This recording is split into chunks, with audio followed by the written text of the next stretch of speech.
Okay, I think we're live. Things are happening that aren't supposed to happen, but we got this. Let's go.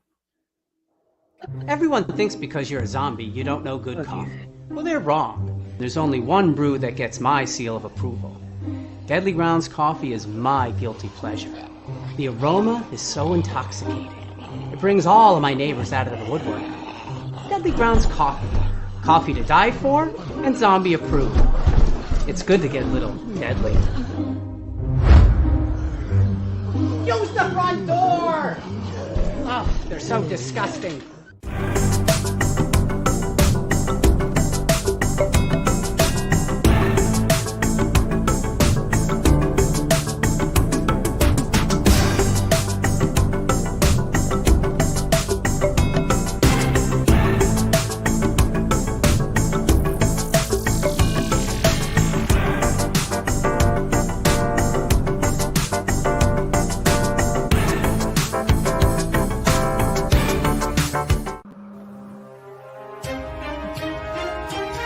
The Dorkening and all affiliated shows are not intended for anyone under the age of 18. The following may contain discussions or scenes that have adult situations, graphic violence, nudity, strong sexual content, and graphic language. This show is intended for mature audiences only. Viewer discretion is advised.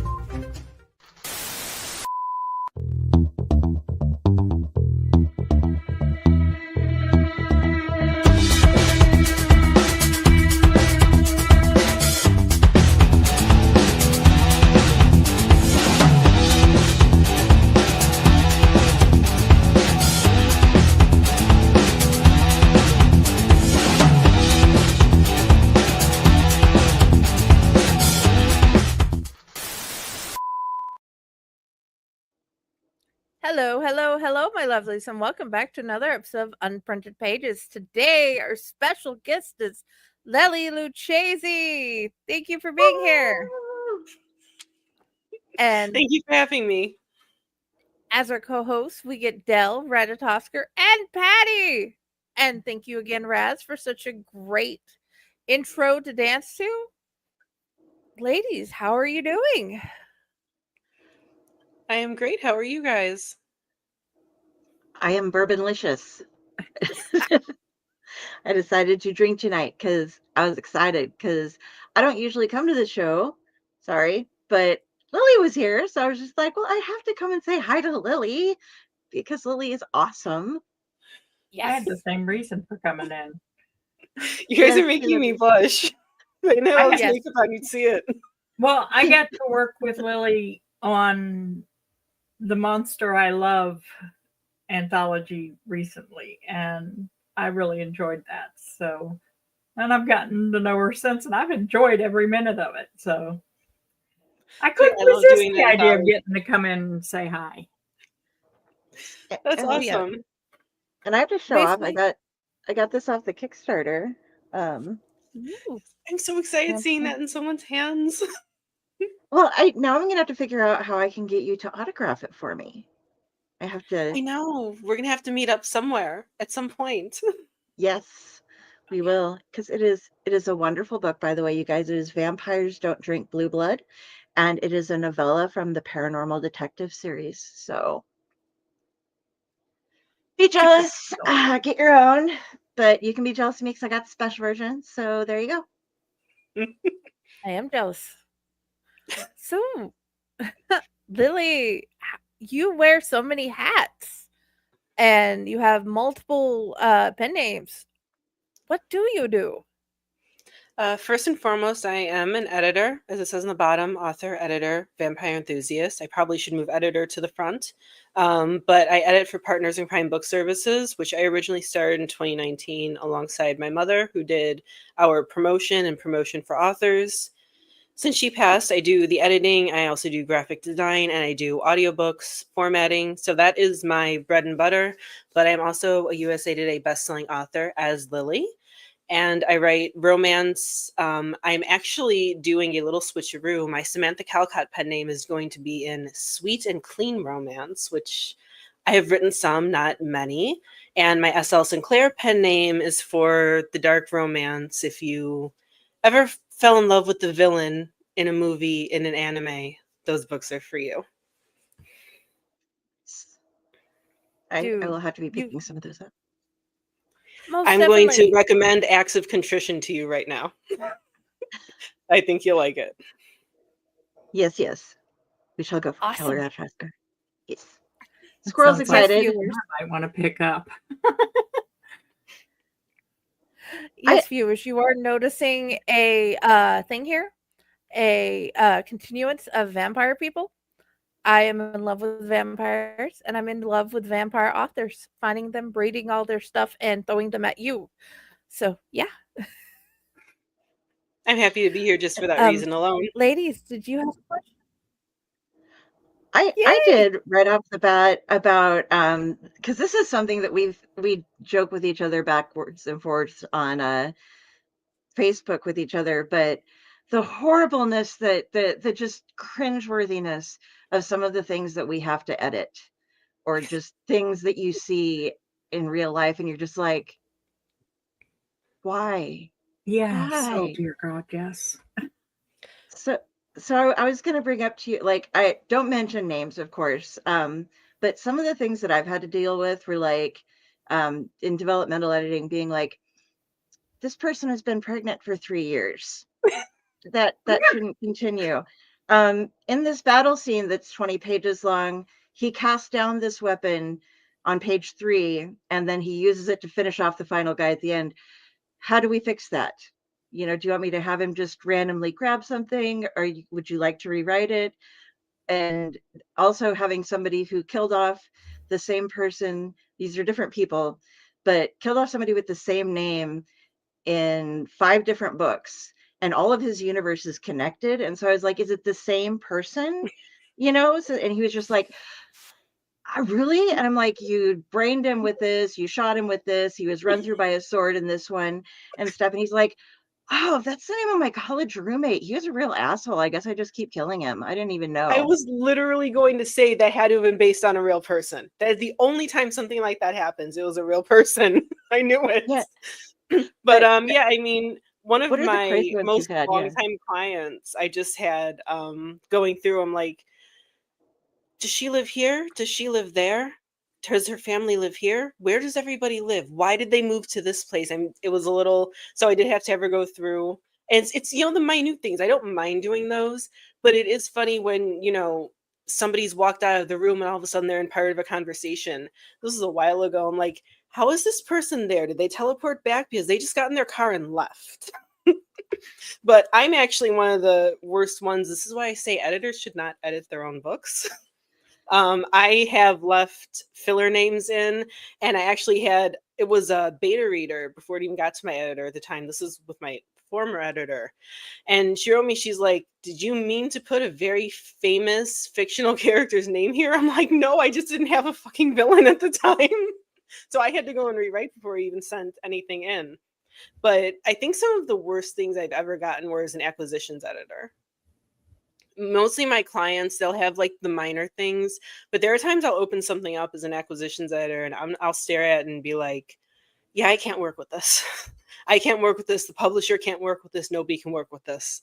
And I try and be as constructive as I can with rejection emails, but sometimes it's just like, I have nothing to say because I try to be nice and I can't always be nice. Hey, Stefan. Yeah. That I read a lot of fan fiction to like prime my brain for like, okay, it can't get worse than this. Right. Like, I no, have there's read been fan good fan fiction fiction, that's but better than things that I have had sent to me. Same. yeah. Oh, same. But every now and then it's like, okay, at least this will prep me for a lot of the common mistakes, you know? Like, okay, I finally learned that you just have to give in that people are going to put women instead of woman all the time because phonetically they're sounding it out and it's men, well, men. No, not woman. It's women, woman. And My very first proofreading job when I was just starting, I was like 17, 18, and I was originally because I was an ARC reader, and he's like, you catch all my mistakes. Why don't you start proofing? Because he already had an editor. So that's actually how I got started. and it was consistent with the woman. And I finally left him a note. I'm like, you can use find and replace and go through each sentence. Your books aren't long. And his response was, well, that's what I have you for. Why would I change it? I had Really? one that turned in a book that there was at least 450 instances of the word and in the book. And it was not a big book. Oh, It was not a big book. I search for that first, that and then. And but I actually had, I think it was probably one of the longest edits I had to do, a high fantasy client doing his second book. But he had so many instances of passive voice. I actually sent it back to him with the examples highlighted. I'm like, you have to rewrite this whole thing. And this thing was a thick book, like thick with like 3 C's, not just 2. And it took him a while, but you know what? He did the work. He got it back to me, and it was fantastic. It was fantastic. All people need is a little nudge, a little encouragement. But it did kind of shock me opening it up. I'm like, oh, this is not going to read well. This is not going to go over well with fans of the genre, because when you use passive voice, it does get kind of boring. Not only is it incorrect, but it's boring. I had somebody who I had to teach how to use Microsoft Word, the editing review panes, because I would send them something and then they would take it, make whatever changes they wanted, then copy that as a new document, and then add whatever they were doing next to it, and then send me a brand new document every single time. So I would keep fixing the same things that they didn't want fixed because they just didn't, there wasn't the like back and forth. It was just brand new every time. Yep. Oh, that irritated you the first time. It's going to irritate you the 17th time around as well. There you go. One of my clients, I've had like 3 clients I've actually had to do that with. And one of them, she had been taking everything. She's like, oh, I don't accept anything in that document. I just go into another one, change it. I'm like, okay, you're forgetting some, you're missing some. And so eventually it got to, okay, I will accept, and that didn't happen again. But I noticed there were things missing that I had corrected. I'm like, I know I corrected that. That is completely incorrect. There is no way that she could have rejected this. Because I knew she was a good writer. It was just an error. And that's when I asked, and she's like, oh no, I put it in a different document. I'm like, no, because you're skipping things by accident, but you're skipping things.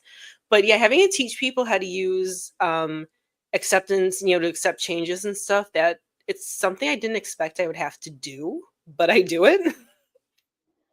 Yeah, it's weird, but it's nice to have a tutorial ready then for whenever you have like, this is how I do it. And that way you can make them not feel like they're stupid. Be like, just in case you're wondering if you've dealt with other people, this is the way that I do it. So here, just follow my clues.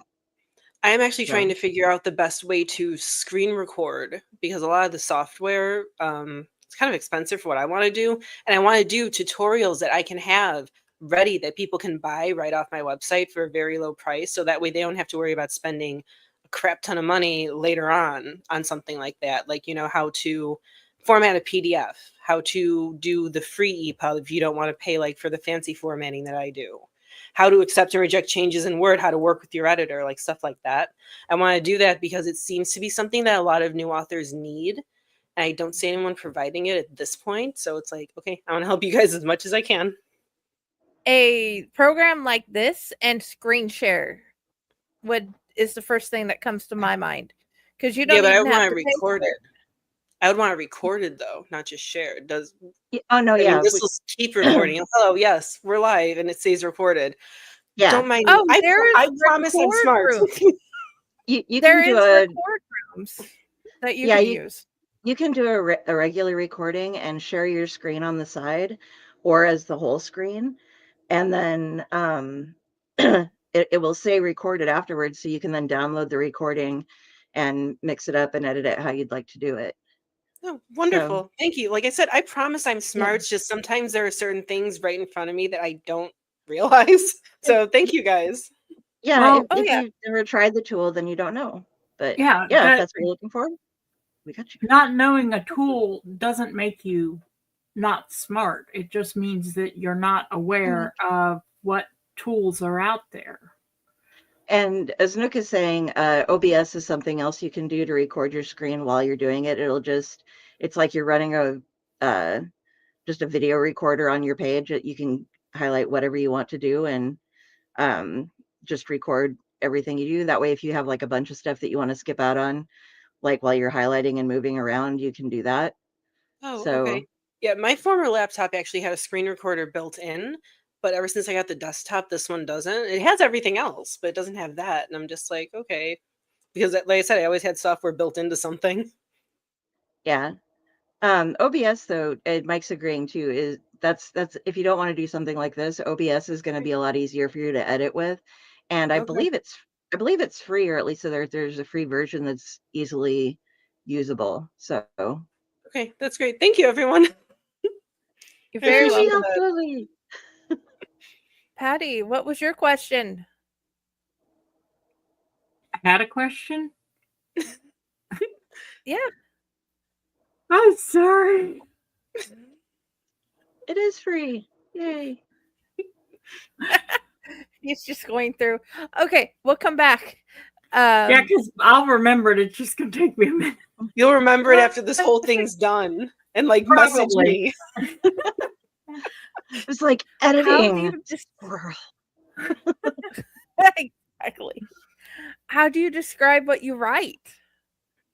What I have always described it as, and it's in, if everyone sees my banners everywhere, horror with heart. Everything that I write as Lily Luchesi has a horror element at its core, and then I build around it. Mostly I write urban fantasy. I write it for adults and YA. I have the Coven series for teens and adults, and I have the Paranormal Detectives series, which I like to remind parents there's a lot of violence, there's a lot of cursing, there is no on-page sex. So depending on what you let your kids read, it's also suitable. I mean, it would have been suitable for me as a teenager. And I also have the Page Papillon Paranormal Mysteries, which are cozy paranormal mysteries. That was one of my mother's favorite genres.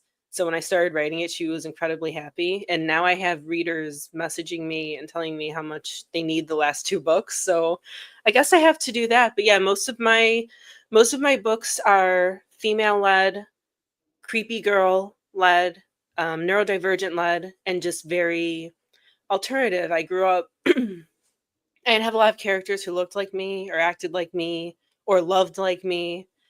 And there was really only one of those.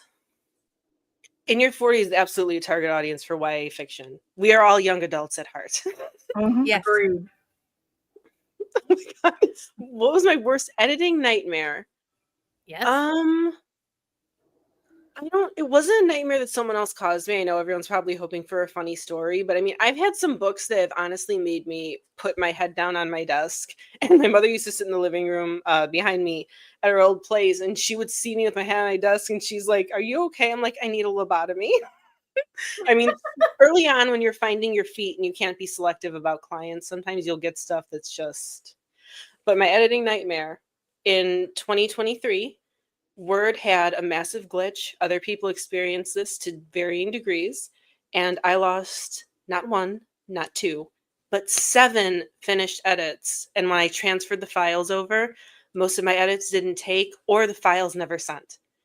So I had to take over 7 weeks just to fix all of my former edits. Plus, to top that off, I lost an entire manuscript except for 2.5 chapters for my S.L. Sinclair pen name. Oh my It was God. vicious. It was vicious. And I know everyone's going to be like, "Oh, the AI." No, this was before that. They were just screwed. It was not good. It absolutely sucked. And they were like longtime clients who were upset. And I'm like, why would you think I'm lying to you? Why would you think I'm lying to you? You've worked with me for years. Like, something's wrong here. Yeah, I hate Word. It does so many strange things when you think you like us, especially if you try to put an image in anywhere. God help you. It's not I gonna happen. actually I will start because I hand format everything. I don't use Atticus. I don't have anything to use Vellum on. I hand format everything. So I actually start off in Google Docs, and they are much friendlier and kinder if you need an image or if you need to do bullet points or something like that, or Yeah. formatting the text in any way. Then I bring it over to Word and I go back and forth because yeah, Word for an image, I don't even bother. That thing is shit. The image is suddenly Hulk Hogan and the entire document is in Russian with like 17 different pixels in chunks covering random pages. Yes, or like the text will all go to the right and off the page. Like you won't even see the full text. It's very like why? Why hasn't it fixed itself since the 90s? Right? Like, oh, sorry. Just I understand your frustration. It's just so hard sometimes. I don't think there is a single person in publishing who has not wanted to strangle their computer at some point. If it were possible, we all would have done it. Oh God, yes. Or just Oh, yeah. Microsoft in Yeah. Or just general. Microsoft, yeah. Or Amazon. Amazon by itself is Amazon Oh, had dude. canceled my account at the end of 2021, in December of 21. They said I had unusual buying habits. I'm like, okay, what does that have to do with my KDP account? I didn't even know what unusual buying habits meant, and they couldn't figure it out. Eventually, clearly, I got it back, but I have had a backup plan in place ever since. Because most of my readers are in KU, most of them are in Kindle Unlimited. My Samantha Calcott pen name is going to go wide because I'm not going to have a lot on there anymore, so I can reintroduce an audience. But I built and cultivated my readership in KU, but I have everything as a backup because if it ever goes down or they ever screw me over, like, nope, okay, direct store wide, just a couple clicks of a button. And Oh, yeah. I made the backup for my backup onto this that currently is corrupted. Soon as Okay. I saved everything, when I switched computers, that was all the extra stuff. It's all corrupted. I don't know what happened. It was fine when it was plugged into my last one, and then when I plugged it in the new one, it was just like, nope, it's I done. actually had a disk floppy disk reader. That was what I had originally written on. I wrote on a 1993 Gateway because that was all I had. It was a gift. I couldn't afford any laptops or anything. And the floppy disk reader got corrupted as I plugged it in to the new laptop. I'm like, really? Like when I finally got one? It sucked. I lost a lot of old work. Now, granted, it must have sucked because I wrote it when I was like 15, 16. Actually, I did actually notice the smoke next to him, and I'm like, I think she's killing it. I think she's cooking it. He missed the first con I didn't take him to. There was a squirrel girl set up, and it was all these squirrels, and she like had a fellow squirrel puppet, and I'm like, I'm so sorry. I could have brought, but yeah, he's mad at me, so I'm not setting him on fire. I'm just smoking a lot because he got a bath for a couple weeks ago, so he needs to get the smoke coloring back in, so he's not so blindingly white. He Not needs to look horrible a of me. little grungy. Yeah. But now I need to get the squirrel plushie I've been wanting. There's a little squirrel character plushie. Now it's like, I think I need to have one of my own. So the next time I come on here, he'll have a friend. He'll have a little friend. His name is Jungrami. And I have to go get him now. Ooh, go get Most him. definitely. Go get him. I think the We only love squirrel friends. puppy I want is one of Foamy the squirrel. That would be This cool. Ratatosker was initially just supposed to be a gimmick for when people squirreled out, and now I can't do anything without him. Like, we go on vacation together, he freaks out my mom. She's like, "Who are you talking to?" I'm like, "I'm talking to Ratatosker," and she's like, "He's cloth. He is made of cloth," and I'm like, "We get along quite well, thank you. I don't judge what you're made of, do I? No, he doesn't either, okay? He's gotten me through some really rough times. You sit at cons and he does deep breathing with me, calms me down, gets me through the tough interviews. He might have stolen Brian Azzarello's wallet, but that's not been proven. So yeah, I think you should definitely, everybody needs their own like friendly neighborhood squirrel puppet to keep them company. I'm going to do it. You're going to see him. Actually, I have a little rabbit. He's my little computer monitor buddy. His name is Cookie. I Aw. have multiple versions of him, but he sits on my computer and he cheers me on every day. Hey. And it was oh cute.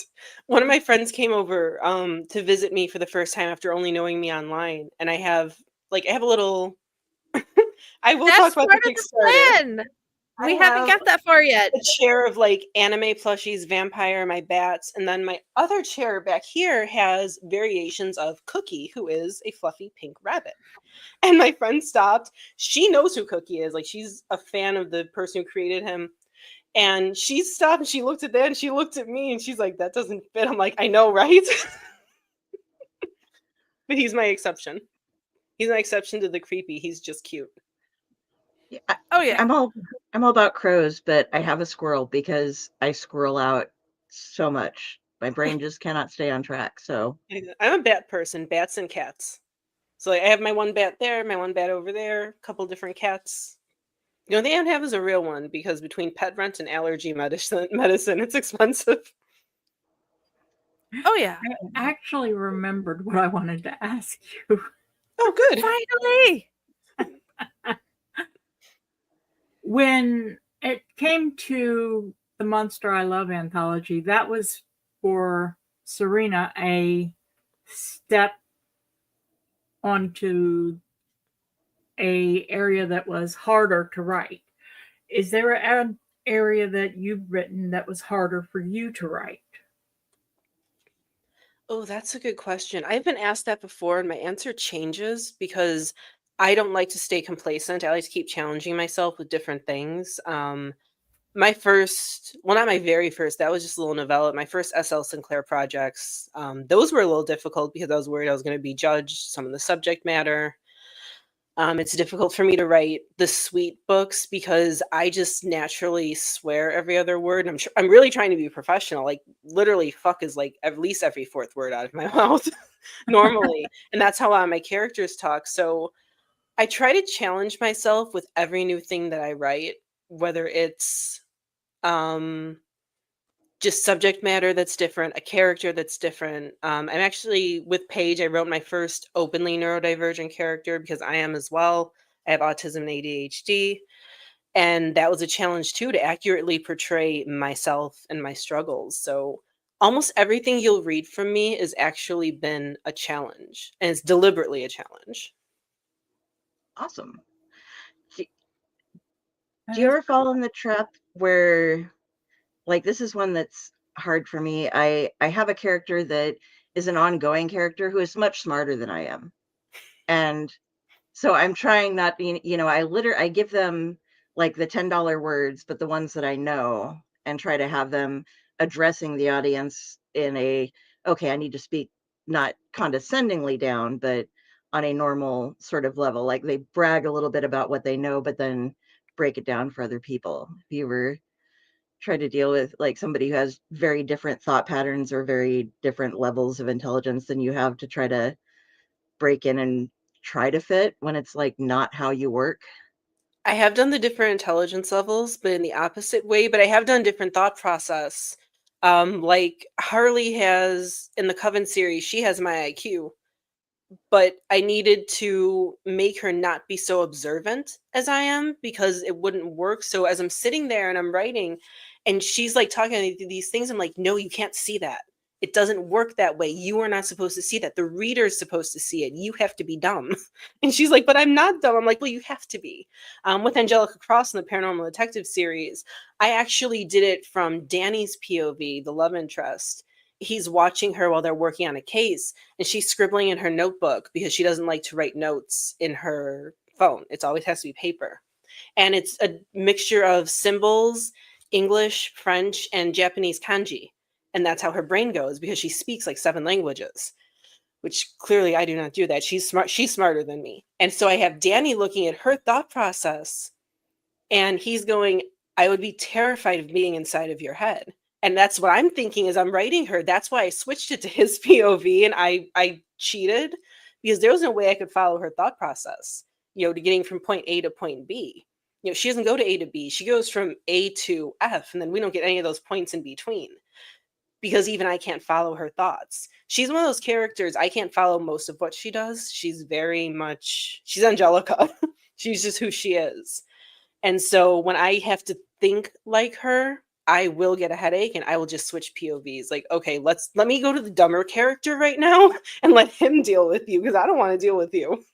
That's an incredibly smart way to go about it, though. That's just sheer genius level, you know. So great job on that. Being Thank able you. to It's like I have a very high IQ and did well in schools and puzzles and problem solving. I am not where my characters are. I put my characters on a whole different level sometimes. awesome. Okay, That is who's awesome. next? We're like cycling out here. Who's next? Oh, well, as Stefan brought up, we should get to there. How about we Or start with the Kickstarter? yes. Yes. So it is 2025. Actually, in 6 weeks is my 10th anniversary as a published author with novels. I published May 15th, 2015 with Stakeout. I actually don't have an original copy of that book because everything has changed, but I will be running a Kickstarter for Stakeout. As you can see, it has a nice little foiled cover, Ooh. sprayed edges at the top. That is epic. The interior papers, this is actually a proof copy that's screwed up. You'll not have the blue on top. That's a me problem. I even got character art from Paul Crave. This is half stock, half art, which is amazing. Ooh. And custom chapter headers. Where is actually the first?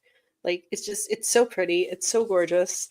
And I'm really excited to have this with the dust jacket. That was just kind of one of those, oh, I forgot this shines. This is foiled as well on the spine. And yeah, I feel like a little child with a Christmas gift with this book because I did run the Kickstarter with, as Delphine showed, Vampire Blood and Iron Bullets, which is the prequel to this. And the reason I did that Kickstarter was to familiarize myself with the platform so I could do this.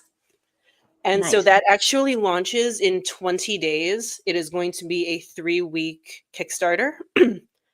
My minimum goal, just to cover everything that I have done, both money and time-wise and investment, is going to be $1,500. I hope to match that. I hope to get it. There is going to be this version. There's going to be a cloth-bound version, which will also have foiling and all the same interior. And there's going to be a paperback version. And while there will be a version available afterwards, this Kickstarter is the only place you can get these versions with the foil, with everything. Because it's going to be, yeah, it's going to be a bit expensive to print, but it's been amazing getting this prepared. And yeah, I will, somewhere on the comments in these floating around Facebook, I will post the link to it so you can follow it. You can be notified when it goes live. But it goes live April 24th in the mid-afternoon, probably around 4 p.m. Eastern. I have everything set. I have my alarm set. And I'm very excited. I'm very excited to get this in the hands of readers. I know there are some issues with shipping and tariffs and things going on politically, but I am ensuring that I ship this to as many countries as possible. So I want to make sure that everyone can get their books. Is it going to you personally and then you're shipping them out? No, they are going to be shipped straight out from Book Vault, which is the printer in the UK. And it's Okay. not in this version, but they are going to be digitally signed with glittery red gel pens. So it's going to look like I signed the book in glittery blood. So that's going to look Nice. awesome.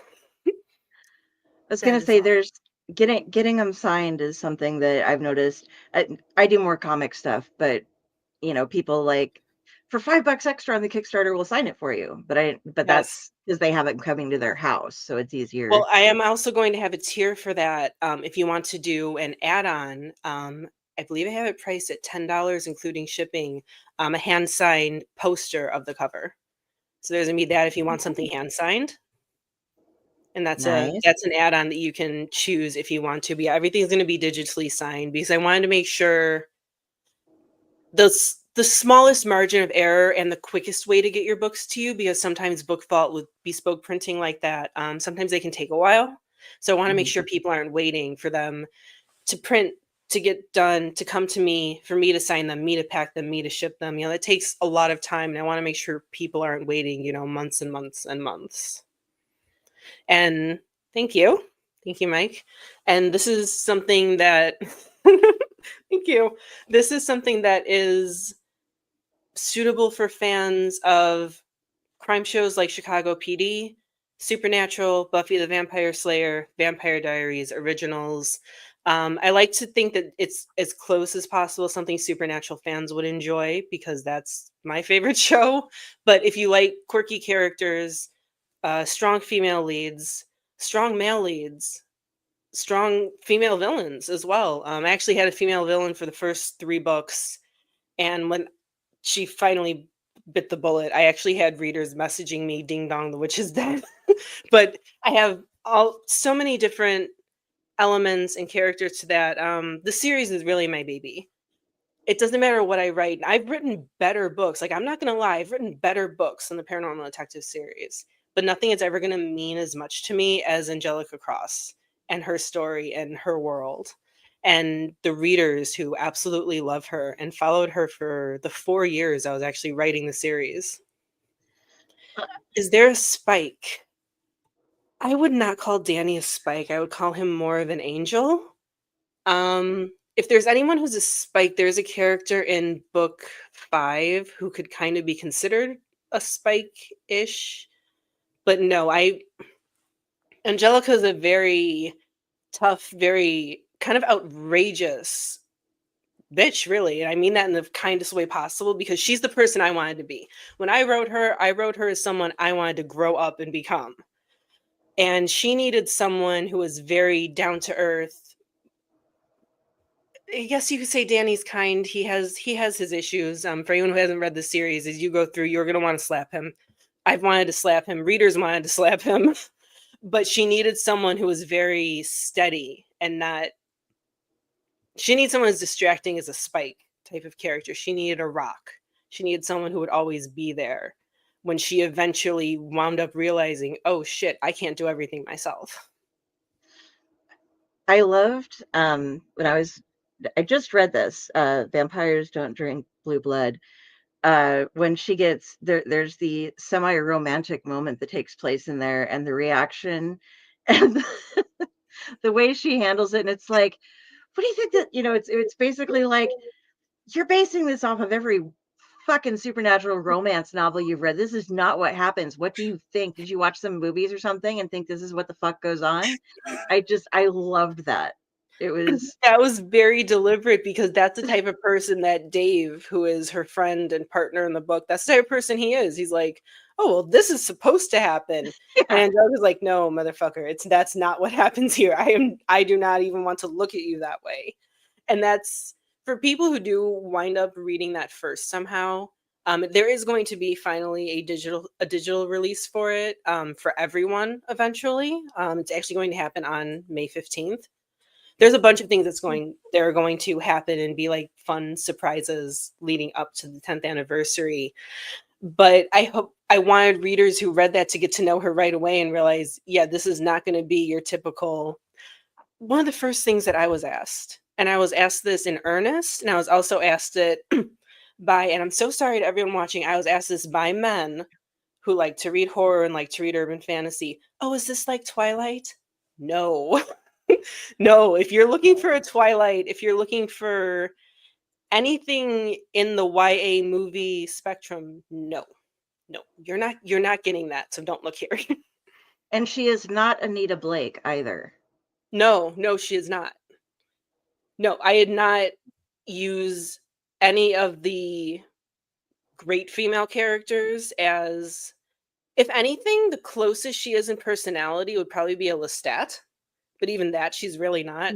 Angelica is just very much Angelica. She is loudmouthed, she is opinionated, she is strong, she is a leader. She doesn't care who hates her. And she's not going to walk around, looking for someone to save her either. The basis of her story is she saves everyone. There is no one to save her. She doesn't want anyone to save her. I love her. I've just discovered her, but I love her. So I'm going to be learning all about her. I'm so excited about this journey because I haven't read anything in this vein for a long time. I've had a lot of catch up stuff to do, and so now I'm like, I can start reading things because I love them again. And so You'd be like, purchase from Carrie Sanders, purchase from Carrie Sanders, purchase from Carrie Sanders. That's great. There's actually this isn't going to be a secret. One of the things that I'm doing is I'm launching my own store. You can choose to wait a little bit longer and get them signed, or you can just get them. There are going to be brand new paperbacks. There are not these, but Stakeout will be included. There's going to be another version and paperbacks of all 8 books, brand new covers, brand new wraps, brand new interiors that are going to go up on my website for readers too. Well, The ebooks are already fixed. They're already done. I'm building my new living space because I'm going to get evicted soon due to all of my Kickstarters out of the cardboard boxes that I get from Kickstarters. So I will definitely make sure I get the Kickstarter for Stakeout because that's fucking gorgeous. Thank you. And then I'll wait until your store opens so I can order directly from you. So Awesome. Thank you. I'm excited to start doing that. I'm excited to get books back into readers' hands. I've been doing things very detached. She sounds like your sister. I mean, if your sister was a badass, and from what I know, yes, she probably is. But yeah, I've been doing things. If you ever seen the writer MBA Russell Nohelty, they have the author ecosystems where it's like, what type of author are you? And mine has always been a very detached. It's called a desert. I'm very detached, and I do things very impersonally because that's the easiest way to get things out there. And I'm a horrible introvert and don't human well. So this is going to be fun for me connecting to the readers again. It's something that I needed to do. So I'm excited. Do I use AI? I do not use AI. Okay, so funny thing. I know that the AI detectors also use your books for an algorithm. I put up one chapter of Stakeout into an AI detector because I just wanted to see what it said. And I wrote this book in 2014. And it said 92% AI. And I'm looking at it like, damn, I'm a computer. But no, there is no AI used in the making of anything. This front cover, the front cover design is mine. The dust jacket, and then, oh, I didn't show the pretty case. Thank you, Stefan. There is a full case design as well once you take off the dust jacket. Oh. And this was done by Blue Raven Book Covers, who she is absolutely amazing.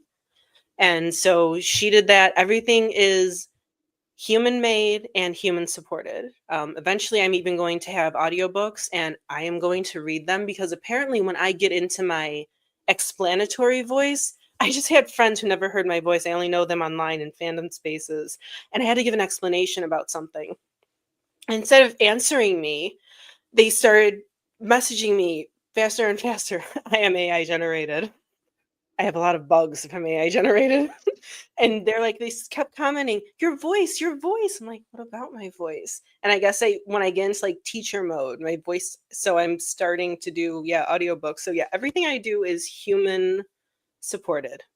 I don't like humans, but I support humans. Just so we all know, everything Owlite and Fake Horror are human made. All the stories are human written. All the graphics are human made. We are not an AI peoples of all I the don't support creative anything AI, period. I will not handle it. So now you know. Yes. Onward to the next part. Where, yes, the more you know. Which character do you want to have a coffee date with most? Oh, a coffee date. Probably Sean, who he is in the Paranormal Detective series. He comes in book 5, and he's there books 5 through 8. He's there through the whole series. He also has a spin-off novel called Never Again, and that is the closest I've come, by the way, to writing full-on horror, getting out of urban fantasy and going into, demons and psychological horror, because he has PTSD. But he's seen so many things. He's like 600 years old, and he was born when they found out that he was a male siren, which is very rare. Sirens are almost always women. When they found out what he was, they tried to stone him to death at 14. So that's one of his earliest memories, is being stoned to death over 500 years ago. And he's been a rock star. He's been a soldier. He's been a demon hunter. And he's dated Angelica Cross for a while. Like he's had a life. And I would love to sit down and have coffee with him and be like, what did I not discover in your book? Talk to me. Talk to me about touring. Talk to me about all of these other random things that you have done in your life. Because I know there's more to his story. I know there is, but he just hasn't told me. Raoul Duke Oh, from yeah. Fear and Loathing in Las Vegas. You know? I, Male Yes. Siren wasn't. Yeah, when you said when I was reading at the back of the book, it gives the backgrounds of some of the different characters, and I was like, Yes. "There's a male siren? That's Yes. insane! That's so creative, you know?" So one of the things about sirens is how they sink ships. And so I decided to rewrite that legend in Never Again. And he's going over from a boat trying to leave Israel where he's born, trying to get over to another country. He winds up in Greece during the Ottoman Empire. And he's in Redbeard's boat. Because the pirate Redbeard was real. I know some people may not know, he was real. So he's on his boat and they decide, to sing. The crew on ships sing. So they tell him to, and he entrances them so much that even the captain doesn't steer the boat, and that's why they crash. And so he then turns into a wanted man because it's like, you bewitched us somehow and made us crash. So in my world, that's how the legend that sirens are at sea actually come from, because in my world, they're not. He just happened to have done that on a boat. That's an entirely new take on it. I love that. Thank you. That's So 2 do they authors that we've had that rewrote that. I'm so happy. I think a lot of us don't like that because it always goes into like women being hurt. So I'm like, why'd it have to be a woman being hurt? No, it's just a guy goofing off on a boat and he caused an accident. Yeah, I keep interrupting you with like, "Hi, I'm gonna tell Adele's story real quick." My kiddo invented sirens on her own in her head. When we were little, we went well, when we were little. When she was little, we'd go hang out at this coffee house, and she'd get a hot cocoa, and, we'd do our thing. And I had all these little puppets, and I had, like, uh, pirate puppets and mermaid ones and little finger puppets and hand puppets and stuff. Like, it's been going on for a long time. It's a thing. And she, like, took this penguin and she took a mermaid puppet, and she's like, I just gotten done telling her the story of Bluebeard, like, and everybody around me was looking at me like, "What the fuck is wrong with you? She's like 4, and you just talked about, like, chopping off people's heads and shit." And I'm like, "Just wait." And so she pulls out these and she's like, "Okay, I'm gonna tell a story." And off the top of her head, she made up a story about the mermaid who sat out on a rock and lured the penguin, because that was the closest puppet that had anything to do with water, in. And, like, as soon as he reached her, he died. And then, like, all these other creatures started getting sucked in because she was singing, and it made them all die because they drowned because they're singing. And I was just like, and they're looking at me and they're like, "You taught about siren?" I'm like, "No, she just made that shit up, dude. She's never heard of a siren before." She sounds But like me as a child, and that's awesome. that's what I'm like, I kind of, I can kind of feel like I know you, like, from that aspect almost a little bit, because you're like, "I'm gonna rewrite this shit." And I'm just like, yeah, you get there. And I I'm used by to no tell means. my stories with dolls too as a child. I wish I had them or had pictures of them or something. And my mother didn't even bat an eye at this shit, which is something that I love. I would draw blood on my dolls and say, "Oh yeah, that one got stabbed. That one got into a fight. That one died. See the black under their eyes? It means they're dead." I would draw blood cutting from their mouth. This one's a vampire. And that was the only thing I did with Barbies because I didn't like them. I didn't really own them until I was like 7 or 8. And then yeah, I got Barbies to make them murderers. I love you so much, Lily. The I Send me your address, because I'm going to send you, like, a starter set of some of these little finger puppets that I had, just so you can have them to play with, like, the different models of them and stuff. 'Cause That's adorable. that send is it to me awesome. on Facebook. I would love Okay. that. I have a question. Hmm. Out of all the characters you've written, have any of them made you angry as you were writing them?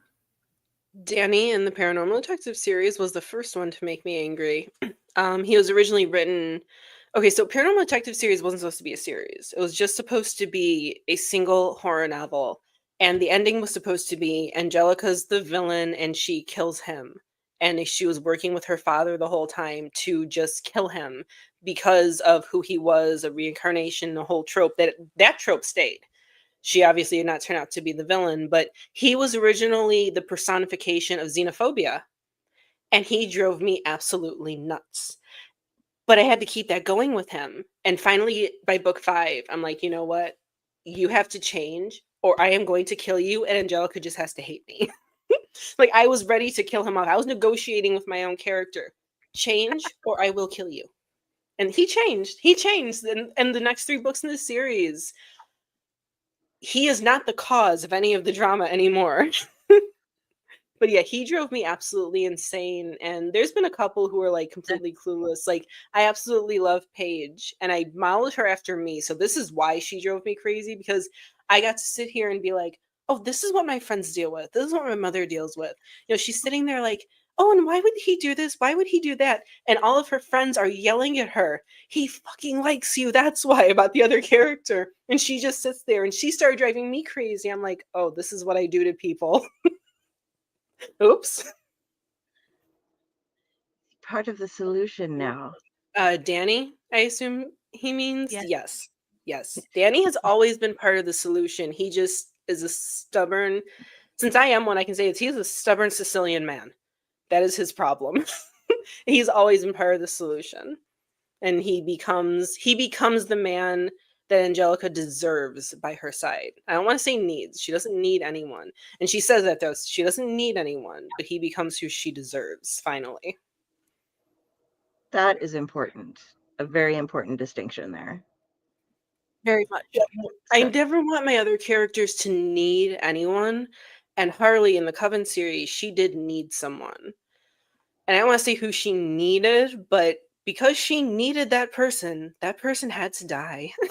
Initially, that person was dying in book 1. I did not kill them in book 1. But that person had to go because she could not grow without getting rid of that need. And it's not a romantic need either. That's fair. You have to. Oh yeah. You have to develop a lot. My characters are very much independent because that's the type of person I've always been. As soon as I see them leaning too hard on something or someone, it's like, nope, gotta fix this. Because my characters go off on their own tangents. They do whatever the hell they want. I'm just sitting here like I'm trying to get all the bunnies into one single fluffle. That's my job. Please. No, I'm a hare. I changed my mind. I'm jumping through the air. Sorry. I'm gonna have to go, guys. I'm so happy I got to talk to you, Lily. I'm gonna send you things if you send me your address. But Okay. It was so great getting a chance to talk to you. Thank you for popping on. Yes, I love you. I will talk to you later. And good night, guys, and everybody out there. Good night, Bye. Delphine. We're gonna have the quick ad break and then we're gonna come back. Okay, guys? Okay.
Greetings and shabibans. We are the Retro Reductibus Cephala Podcast, a long-form bi-weekly show that celebrates all the things that made growing up awesome. Well, that sounds good, but I don't know what all those words mean. I think what Parasite seems trying to say is that on Retro Reductibus, we explore a range of retro goodness, from toys video games and movies, to cartoons and even snacks and school lunches. Oh. And we do it all with a positive spin, a slew of killer guests, and some very adult language. And you know what else is cool? No. This crazy show is part of the Your King Podcast Network with new episodes every Tentacle Tuesday. What's that? And if waiting 2 weeks for a new episode gives you a sad, know that we drop bonus episodes all the time, like the off-format Crow's Nest and an interview series we call The Brig. You can listen to Retro Redoctopus on Apple Podcasts, Spotify, Stitcher, or any app that's cool enough to carry the only show that celebrates all the things that make growing up awesome.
I still love Hello. that. Me too. Hello, my lovelies, and we're back. I think all of mine are multiple different birds, and they're having a rave. Same. And I know she loves you, Das Nook. And then, good night, Mike. We love you. Night, night. Night. More Yes. Kickstarters from the Paranormal Detective series. That all depends on how well this one does. If people want more, I am absolutely prepared to do more. I already have, some of the things will stay the same, so they match. Some things will be different. I'm already prepared for all of it. If this is a success, absolutely. I also have other Kickstarters planned. I'm going to do romance doesn't do as well on Kickstarter as paranormal, fantasy, horror, but I'm going to attempt one. So I have that I want to do later this year. But if this does well this year, 2026 will definitely see at least 2 more, if not 3, of the series. Because I would love to have them all matching. I know any book collector like me, I know everyone likes, their series to match. They don't want different sizes. They don't want different versions. Yes, that is a yes. So as long as this is successful, then yes, absolutely. Because I enjoy doing this. I'm a collector. I collect books. I used to collect comics. I don't do anymore. I collect Funko Pops. I like to have pretty things. I am a crow. I'm a crow. Nothing wrong with that. We collect crows and all types of fairies and other creatures here. And I think the next question I definitely have, are you Team Dean, Team John, or Team Sam? I am Team Dean and have been from the start. My mother was hardcore Team Sam, so it was great because anytime there was like a 2-pack of something, like whatever merch or whatever, it's like perfect. We don't have to worry about it. We can split it easily. But I love the nerdy guy in the hot guy's body, and that really was Dean because he's the one making the Tolkien references. He's the one making all the sci-fi references, the Doctor Who references, the Fight Club references. So it's like I just love that. I loved his whole everything. And Jensen Ackles is amazing and so sweet too. I have to agree with you. I've always been Team Dean. There's about just you? something incredible about that brain and that body combined. Yes. It is unanimous, Team Dean, in this particular podcast. Well, this episode of this podcast, we are Team Dean. I think within the last 2 episodes of Lovely Ladies, we are definitely Team Vampire. So yeah. Always Team Vampire. Always. I always used to blame my mother because my name keeps blocking my face and that's really bothering me. Like the OCD is just like, get away. But I used to blame my mother for the vampire obsession. Not only did she love them, but she got me started on Scooby-Doo when I was a kid. And that was when I saw my first vampire. And I was like 2.5 years old. And I remember it clearly. I remember where I was sitting and everything. And it was in our brand new townhouse. We had just moved. And she sat me in front of the TV, I think because everyone needed to unpack. And they're like, okay, the child must not be here where she can get injured. And I'm watching and like the vampire appears on screen. I'm like, oh my God, you're so cool. And ever since then, it's like, yeah, obsession. I think My I worried a youngest couple of has my an teachers. obsession with Scooby-Doo. It's a thing in our house. Scooby-Doo is always going to be awesome. Oh Full yeah. stop. Oh yeah. I can honestly say we agree here. We have those like 3 or 4 of the big ones that they sell at holidays for each of the holidays, and I think we have nearly all the movies and most of the series. My son Oh, has yeah. all of the DVDs, and he named his first dog, which is a 4-month-old Australian Shepherd at the moment. He named his first dog Scooby-Doo. Cute. So cute. You guys are making me want to watch some of the old movies now. I think they're on Max, which I have temporarily. Gotta love the Black Friday pricing because I hate the subscription shit, but I also don't have a lot of DVDs and stuff. I'm trying to get my physical media back. You guys are gonna make me want to watch some of the old ones because yeah, I mean, I love that feeling. The kind of again, Scooby-Doo falls under something I would call like creepy cute. Like Corona, she's another character, creepy cute. I love that stuff. And that's kind of what I'm doing with the Paige Papillon books. There's another series once it's finished I'd love to get on a Kickstarter with like glittery pink covers. Again, creepy Ooh. because yeah, Paige shocked me. She's like, my favorite color is pink. I'm like, but you're goth. My favorite color is pink. Okay. I'm giving you pink shit. There is a thing called pastel goths where Yeah. you Yeah. are as goth as you can be, but pastels are your thing. And one woman who showed me this is one of the greatest women I've ever met. And I'm like, thank you for teaching me this. Now I have a whole new world.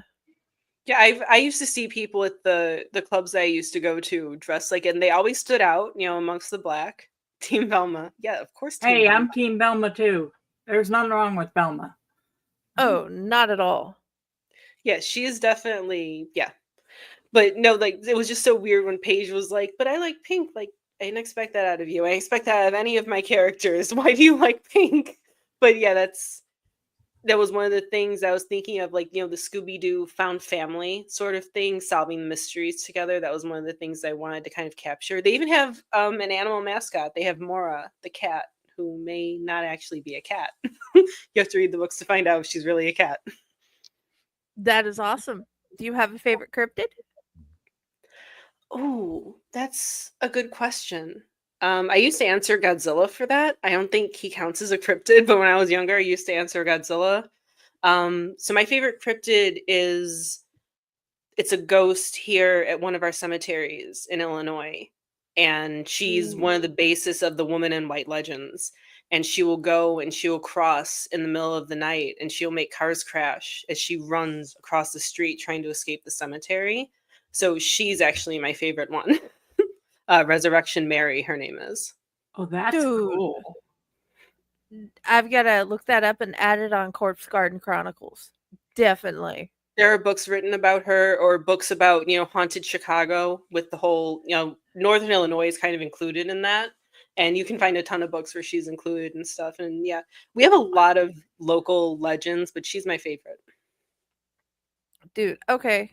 New new city added to my current fixation. Well, it's not current. It's been like 30 years, so I guess it's not current, but yeah. Yeah, we are so haunted. We are so haunted. For anyone who believes in ghosts, who believes in spirits, like Chicago is very haunted. Like Chicago itself.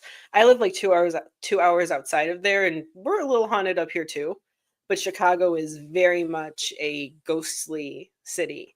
And also a very witchy city. A lot of people don't realize that, but a lot of the early Catholics that came and settled here did witchcraft as well, including my family. Because because witchcraft Ooh. and Sicilian Catholics goes very deep. And my great grandmother practiced. She read tea leaves and tarot, and I'm starting to read tarot again. I'll be the first Ooh. practitioner in my family for 4 generations. But yeah, we're a very creepy city in Chicago, and I love it. Like I just got back from New Orleans like 10 days ago, which I loved. I recommend everyone go visit, eat the food, see all the creepy things, see the cool places. But I've lived in, we have haunted tunnels. I don't think our tunnels are like specifically haunted. There might be some, but I mean, there's so many former accidents, construction accidents when our overpasses and stuff were being made that I'm sure there's plenty of ghosts under ours. Just stand there a little while, you'll see something. A lot of everything's old here. Everything's at least couple hundred years old. If it wasn't destroyed in the fire, we try to keep as much original as possible. And even some of like the buildings, the John Hancock building is extremely haunted. That's where, I don't explicitly say it, but that's where the Paranormal Detectives is set, because it's a haunted building from all the murders and suicides that have happened there. My mother and I, we won concert tickets and a GameCube in 2002 or 2003.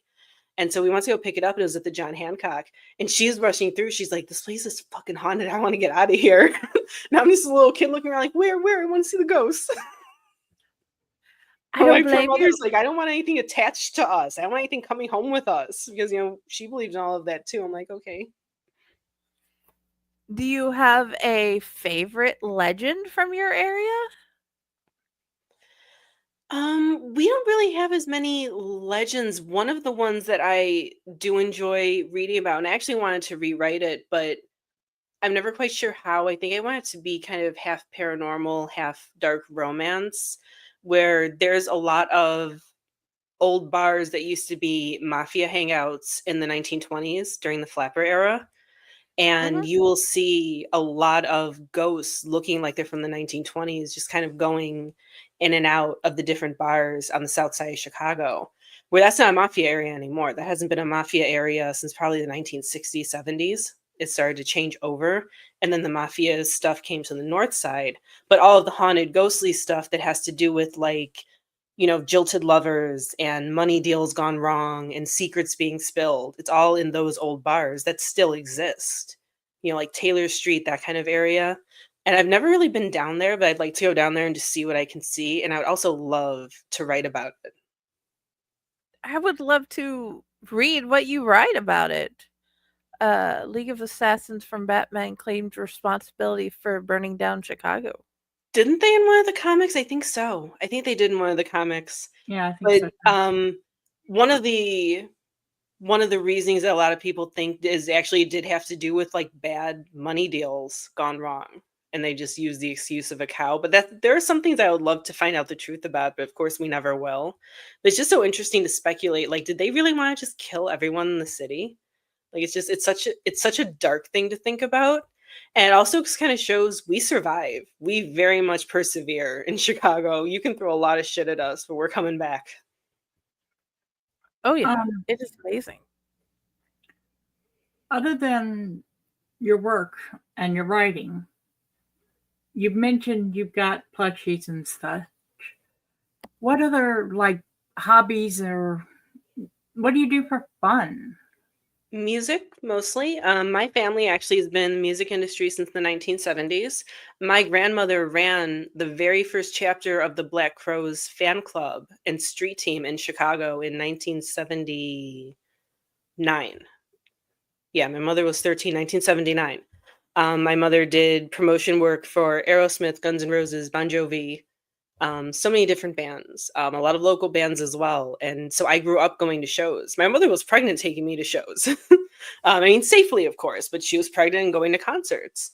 And so I basically grew up familiar with stadiums as well as clubs. Like, I mean, they knew my family. As long as I had hearing protection, yeah, bring the baby in, bring the toddler in, like, we don't care. So I love music. Lived in Los Angeles with my mom for 8 years. And we did work it was a subsidiary of Century Media Records. It was called Hollywood Waste. We had street teaming, volunteering, handing out flyers, digital promotion.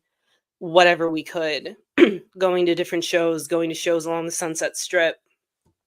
And music is just everything. If I had any musical talent, I would not be a writer. I would be in a band. So I stopped going to concerts, financial reasons, depression reasons, then COVID reasons, then more depression reasons. And I finally started in 2023. I finally started going back to shows and going to festivals.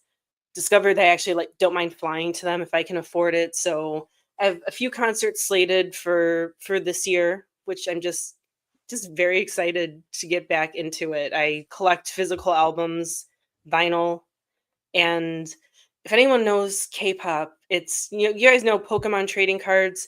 K-pop has trading cards. They're called photo cards, and you collect them based on various rarity, and you keep them in a binder, just like other trading cards. So that's one of my other little hobbies is collecting photo cards. I only collect them for my biases, though. I collect Jungkook, I collect San from ATEEZ, and I collect Changbin from Stray Kids now. That's a new one. That's new. And my friend's taking me to see them. She's like, "You don't know them really well, but I want to bring you with me." So I'm like, "Okay, let me listen to their music." I'm like, "Well, fuck, here's another band I like." I don't have the money or the time for this. Photo card collecting is not for the weak wallet. No, it is not.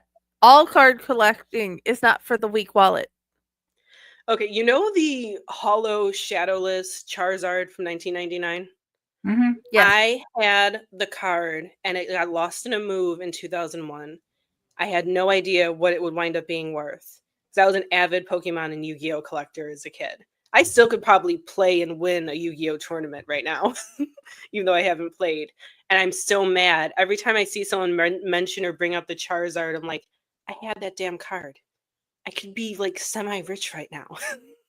That's okay. The boyfriend had a Black Lotus card from Magic the Gathering from Alpha. Oh. And it got stolen from our vehicle. Oh, shit. Someone knew what that was worth. Someone saw that thing somehow. That's horrible. Yeah. That's horrible. I would honestly just continuously have that in the back of my mind. I will somehow get revenge on you. That's the person you write into a book and kill them. Oh, yeah. Oh, yeah. What do you read for fun? Who's your go-to author? My go-to author has been since I was 14 and will probably be until the day I die, because it definitely will be after he dies, God forbid. But Stephen King, he is I credit on writing for even getting published the first time because I was published with a small traditional publisher. So he is my number one. I like to read. I really am actually very much into YA. Anything that Darren Shan puts out under his name or his Darren Dash pen name for adults. He writes more, I don't want to say sci-fi and metaphysical, but they're just they're uncategorizable horror. And Yeah, I they just are. think he is amazing. And yeah, so it's mostly horror. I do read some fantasy romance. I have not read The Fourth Wing and all of that. I do read some of my clients for fun. I edit for Maggie Alabaster, who does different dark reverse harem romances, but I also read her books before she was my client. I've read The Summer's Harem, which I don't know if it's still published or not. I should know that. But that was a fae romance with adventure fantasy. And I love all of that, but I don't have a lot of time to read. So I think I get very lucky that I'm a fan of a lot of my clients and I get to read, because they write so many different things. I get to read, the romance that I like. Oh my God, the Vampirella comics. Yeah, those are. Oh, I had an wow. opportunity to buy a set of used ones, not realizing how much that they would be worth one day. But yeah, I love to read so many different genres. I do like to reread the classics. I will go back. I have an annual reread of Dracula and Jane Eyre every year without fail, because those are my two favorite books, hands down, full stop. That is awesome. Where is your favorite place to write? So I don't write well out in public around people. I never have. I usually like to have music on. The music has to be instrumental or it has to be not in English, so I'm not sitting there singing. So I have a desk situated in the corner of my living room. I have some of my favorite art hung up on the walls, which is K-pop fan art, but I just have it as a little shrine here, and I just put my headphones in my tiny ass corner and I write. I this is where I write from, is where I'm doing this. I do write occasionally. Okay, so I have gone to sleep and I've sat there and I've been like, oh my God, this idea. And I will sit up in bed and I will write. And I just have this, I don't have a keyboard or anything, it's just a phone that I need a new case for because it broke. The phone didn't break, the case broke. And I will sometimes write in bed on my phone for like 2 hours and I'll get a couple thousand words just on my phone because, so I will write wherever the inspiration strikes. I try my best to only write at my desk and also make it like, you know, I do that too. I try to make it a day job sort of thing. You know, I sit here, I sit at my desk. Yeah. I sit at my desk, I do my client work, I do my administrative work, and then I write. And then I try not to do it elsewhere because that is a good one to write to. That is a great one to write to. Metallica in general is actually really great to write to, but then you get into some of the songs that are just so good and you want to start, singing along even though you have a shitty voice. So I try not to write to that. But yeah, if I treat my writing like a business, like I treat my editing like a business, it helps me get more done and it helps me be able to relax because my apartment's tiny. I don't want to be thinking about work, where I eat or where I watch TV. I try to have it separated into its assigned little nook. Understandable. Unfortunately, I have 3 kids, and it's usually wherever I find time and space to do it.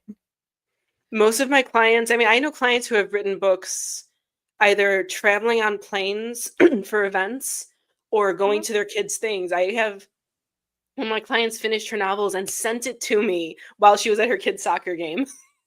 Oh, wow. Oh, let me rephrase that. It's not unfortunate that I have 3 kids. It is unfortunate that it's hard to find time to write. Let me rephrase that because I wouldn't trade those monsters. The little werewolf, the little, I don't know what monster he is at this point. He changes multiple times a day. And the little artist, I wouldn't trade them for the world. So, yes. Yeah, and kids, I'm sure kids are great. I have never had any inclination to have any. So every time like my friends talk about their kids, it's like, I'm so happy for you guys. They're adorable. I'm so happy I can also close the door and not have them at home. I know that sounds so horrible. I'm not cut out for motherhood. It doesn't. I am not insulted. It's your choice. I just know there's a kid that once she gets older that wants to read one of your sets of books. And I told her, when you get older, you'll be ready for what happens. Yeah, sometimes, that's why I have the YA, so people can, you'll be ready for what happens in that. But yeah, I love hearing the kids' stories because I'm actually going to be writing some books that include kids. I don't typically do that. They're all little monsters. I have to agree with him. He was. I was the quiet monster. I was the monster who did not clean up their room. I was the monster who left art supplies and writing supplies everywhere. I was the monster who broke shit everywhere. Like, if something was broken, it was guaranteed it was me, and it was always an accident. And that's I've awesome. been mom for longer than I can remember. I was 14 when I had my first one. So I don't remember it being a choice for me. Right. For everyone else, I think it's a neat idea that it's a choice. I think it's a good thing. Mm-hmm. And now I'm able to enjoy the fact that my kids are grown and they can have the kids of their own. My youngest, like you, has decided, I ain't having kids. I told him, that's fine. You don't have to. That's what my oldest said. I told my mother at one point, I'm like, you realize the only because we were watching something on TV and they were talking about the joy of grandchildren. And I think I was like 21, 22. And I looked at her, I'm like, you realize the only grandkid you're getting will probably be a cat, right? She's like, you think I can figure that one out? It's like, yeah, I knew. Yeah, my youngest told me, your grandbabies are the chickens out in the coop and Scooby-Doo. There you go. There you I'm go. fine with that. The people that I call my aunt and uncle, they're my mom's best friends since she was a teenager. They wanted children, unfortunately couldn't have them. So now my cousins are their dogs and cats, and I love them. And they will sometimes even FaceTime me with them. Hey, it's your cousin. Like, and they know who the cousin is, and they'll be barking, and it's like, you're all so cute. Dude, okay, short Dante story just because it's a chicken thing. We opened the door and our neighbors have chickens and ducks, and he's like, "Mommy, they're talking. They're loud and they're talking." And he had the biggest smile on his face. So yeah, sometimes it's like the best thing in the world, and other times it's just easier to be able to shut the door. You take care of the kids. I'm gonna be over here writing. So yeah, Yeah, my mom was a single parent I by choice applaud the too. decision of not having them. Yeah, she was a single parent by choice and had to be a full single parent. Like, as we lived with my grandmother, and my grandmother passed before I was 6. So my mom had to do everything. There was no help. There was no nothing. So like, as I grew up, I'm like, damn, you went through a lot just because you wanted me. And it's like, thank you. You don't realize it when you're a kid, but you realize it as you get older. Okay, I absolutely love that question. I love Yeah. that question, but the answer is vampires can have bad breath. So in my world, blood is basically like a serum. When they drink blood, it doesn't really go through a digestive system. It gets put out into their entire bloodstream to keep them alive. So it doesn't get digested like that. But if they don't drink blood for a while, their body starts to decay. So then you get the bad breath because the decay comes from the inside first. So that's how it is in my world. I think in a world where blood is more like food, they probably always at least have like iron breath, or like if you have rotted blood that's been left out, I guess it smells like old hamburger, so probably that. But yeah, in my world, they will rot from the inside out if they don't get blood. But it's not food to them at all. That's what Angelica complains about when she becomes a full vampire. She's like, I like food. I can't eat anymore. That makes That's sense. understandable. Oh yeah. Yeah, when I did my vampires, I'm like, what can I do that's a little bit different? Things just kept coming to me like, this is how blood actually works. This is how they can get pregnant despite not having, a working reproductive system. And some of this stuff can't even be explained in the books because there's no place for it. There's no place for all of this lore, so it's just up here. Well, honestly, most writers are supposed to have that much extra lore that they don't put in their books. It's the ones that put it in their books, even though it's not supposed to be there, that are the problem. Yes. Those are the ones that they come to me and I tell them, hey, this is great. Put it as bonus content in your newsletter because they ain't staying in the book. And you can always write a companion novel, a companion encyclopedia. That's true. Because the really cool thing is like PC Cast had written a little novella that explained the goddesses Hecate and what happens with her and the different things in her world that was never actually said in the lore of the book. So yeah. Yeah, that that's might be a an interesting suggestion. thought.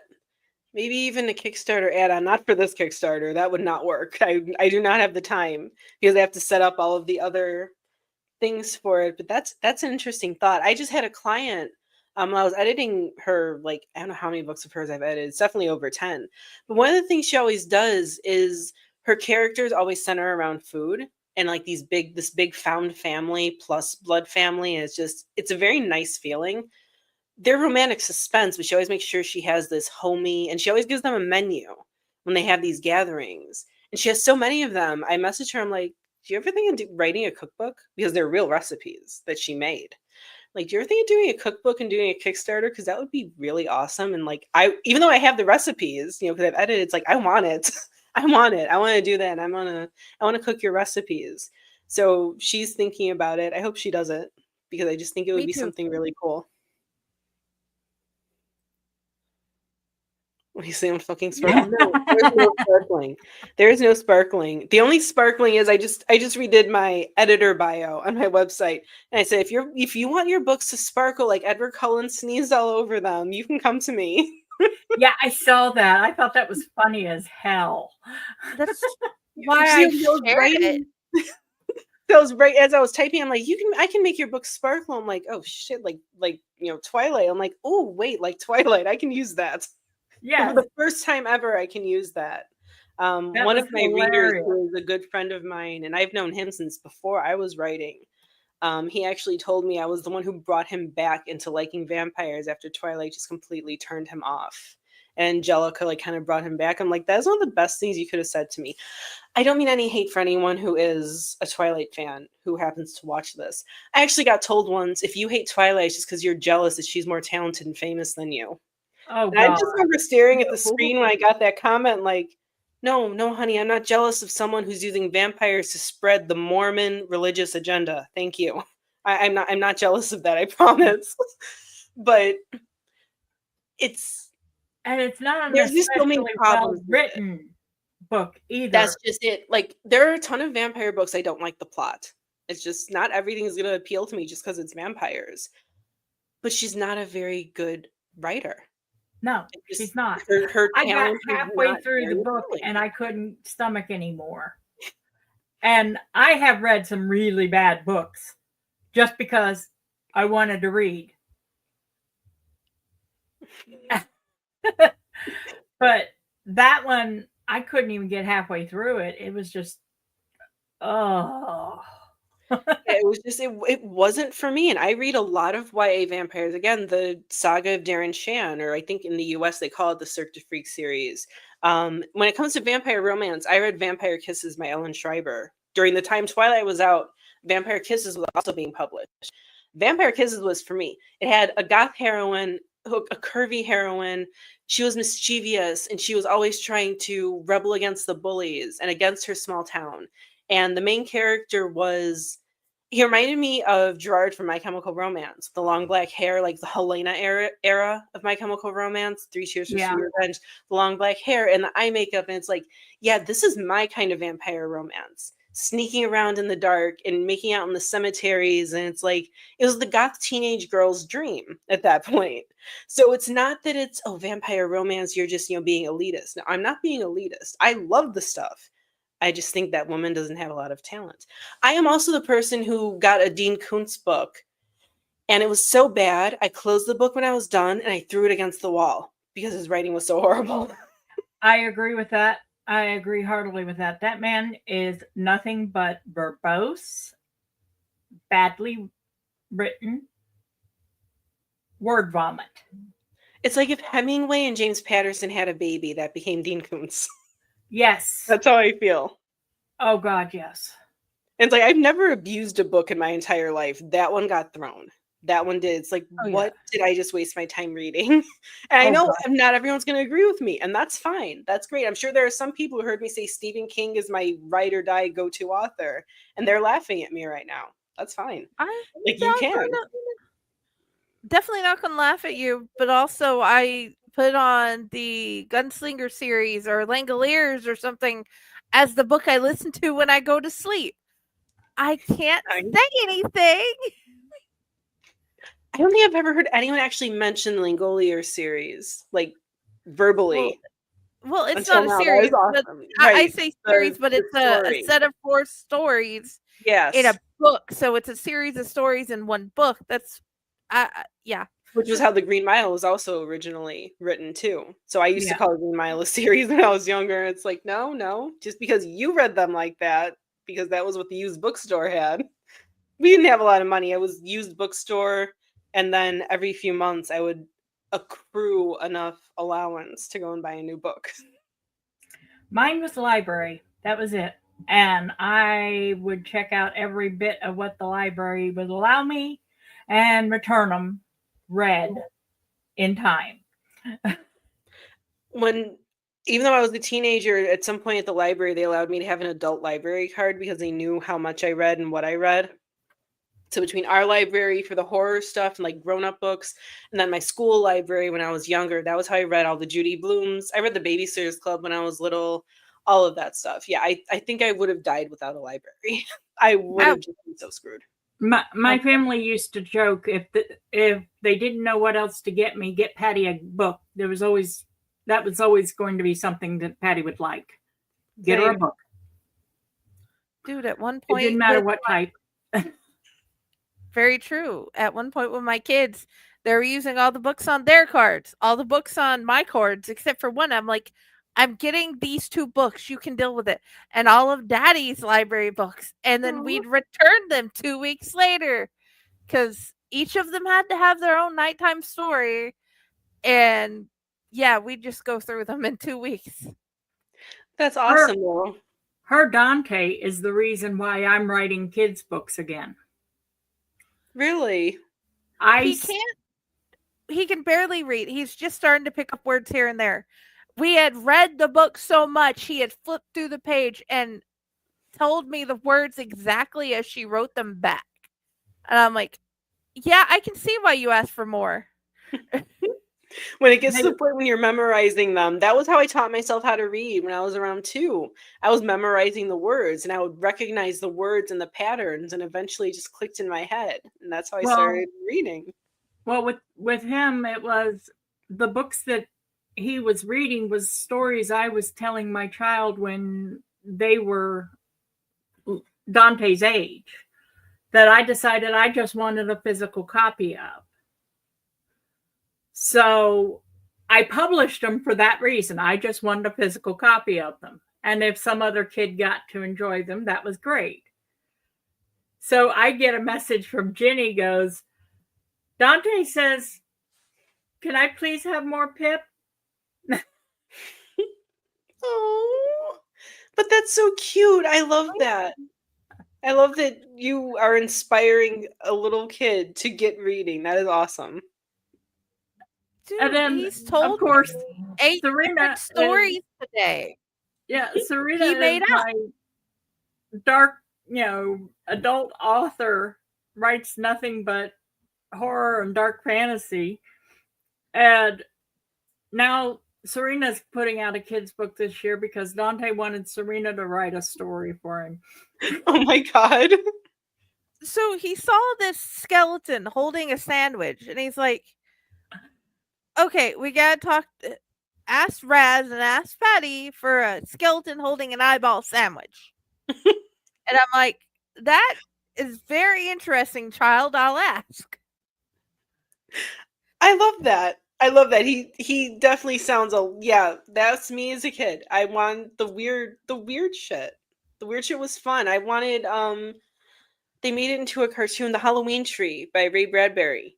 That was one of my favorite cartoons that I would rewatch constantly. Kiki's Delivery Service, with the witch and the talking cat. Great taste. We have my buddy Ray got them a book of that, and we went through it so many times that I'm like, okay, we're getting the audiobook because mommy can't keep rereading it. So we get the audiobook. We got 2 versions, one done by a cast and one just read by one person. So whatever she's in the mood for, I don't have to keep rereading it over and over again. She can just listen and read along. Smart. Audiobooks were not too much of a thing when I was a kid. I mean, like 25 years ago, let's say, they were expensive. They were on a tape. They were on, a cassette tape, or then eventually went on CDs, and they were expensive. So we didn't really have those. Oh, yeah. So my mother and grandmother set up a floor-to-ceiling bookcase with books suitable for ages, 0 through 5 for me when I was born. And I was read to constantly. And I really do think that my grandmother especially probably would have been like, please give me an audiobook. I made her read like a lot. Oh yeah. And it's like, I feel like that would have been very helpful. But I think audiobooks for kids are just a general idea, because I know they're the hot thing right now for romance especially. And everyone's like, I want dual narration. And I'm sitting here like, I'm professionally narrating my own, and I'm going to be using my own software and other software online to tweak it and sound perfect and get rid of my blunders. So you can deal with me if you want an audiobook, or you can get nothing because they're I'll expensive. take you. I'll I, definitely take you. I need to do get started on the stakeout one too, because right now I just have The Family Firm by S.L. Sinclair. Because like I said, it's a thing in romance. Like it's really, really, and I guess some people are leaving it by mistake on their Bluetooth. So people's like husbands or their friends are getting in their Yeah. car and it's automatically connecting and reading some scenes out. And it's like, maybe not everyone needs to know exactly what goes on in these books. I was just redoing mine because I have to redo. I'm two done out of 4 redoing the present tense because my books were initially in third person. And I want them in first person present. So it's a laborious process, but I'm doing it. And I'm rereading some of these scenes like, I forgot I wrote this shit. Oh, wow. I need my mother read this. Eventually, my mother started asking for if it was one of my spicy ones. I'll read the book, cut those scenes out. I cannot read my kid writing that stuff. That, yeah. Yeah, I'm gonna Although be my one of mom I'm would gonna be probably one of the read it ones anyway. who's yeah, I'm gonna be the ones whose audiobooks are need to be like turned off when the husband or the kids get in the car. Or it's stakeout too, probably. I mean, some of the Paranormal Detectives books get pretty interesting with the torture and fun with the torture. I enjoy writing that stuff. I have such a Okay. hard time writing those type of scenes that I am absolutely in awe of your ability there. It's not easy. Are you talking about the spicy scenes or the torture scenes? The The spicy scenes. Yeah, though it's not easy because you don't want to be repetitive. There are only so many moves and so many things you can do. So you do have to kind of go through and be like, okay, did this get repeated too much? Was this phrase repeated? Is this physically possible to get into this position? That's one of the funniest things with editing reverse harem. It's like you got to kind of stop and picture it and be like, okay, is that physically possible? Or is someone. There was one time, it was actually only 2 people, it wasn't a harem. And my client had it written and I messaged him and I'm like, this is a scene you need to rewrite before I go through it because no one's neck is going to be able to bend that way to get into that position unless you move him. So yeah, it's fun. It's like playing like Twister meets Tetris in your head, but with humans. That's what it feels like. Yeah. It's like, can it work on the counter? Do you think it's too high? Or, yeah, so many things. It's, ugh. Well, And then and then you please add remember in to just sanitize. the embarrassment of, oh my God, am I being too graphic? Am I not being graphic enough? Is this giving enough description? What do I need for the scene? Right. What does the reader need to feel here? What do Yeah. the characters need to feel and go through? Because not every scene needs to be detailed the same. Even if it's a book that No. has full blown spicy scenes, you may even have a fade to black scene. It all depends. And that's why I tell people, because I hear comments a lot, oh, if I just wrote smutty romance, I'd make a ton of money. I'm like, first of all, if you think it's that easy, go ahead. See Yeah. how well you write it and see how much money you make. I want to see. And nobody's ever done it so far if I challenge them after seeing those posts. But it's not easy because you have to keep thinking. And even a normal person who's very experienced and has done a ton of stuff, it's like there's only so much you have done that you can Yeah. write. And you go through it and you have to decide what's too much, what's enough, what needs to be expanded. Like Paranormal Detective series, I actually had someone suggest to me, and this was someone who was straight up horror, did not read romance at all. And he suggested to me that I should add open door scenes. I'm like, it doesn't belong there. It doesn't belong in these books. And at the time I was already going to write, spicy books. So it's not like I was against it. It's like it doesn't belong there. It belongs in other places, not there. Not for Angelica. I'm actually doing a panel on Sunday with Go Indie Now about writing multi-genre. So this is probably something that's going to come up. And I'll be like, I prepped. I was on an amazing podcast and I prepped. When did you decide that you wanted to be a writer? Fully deciding this was going to be my career, I was 8. I hated writing. With the autism comes some motor control issues, and hand cramping is one of them. It's one of the reasons that I'm scared to learn how to drive, because holding the wheel and all of that, I get scared for accidents. So my second grade teacher taught me a different way to hold my arm, a different way to write, and then set about having us write short stories. My first grade teacher had us write short stories as well, and I enjoyed it.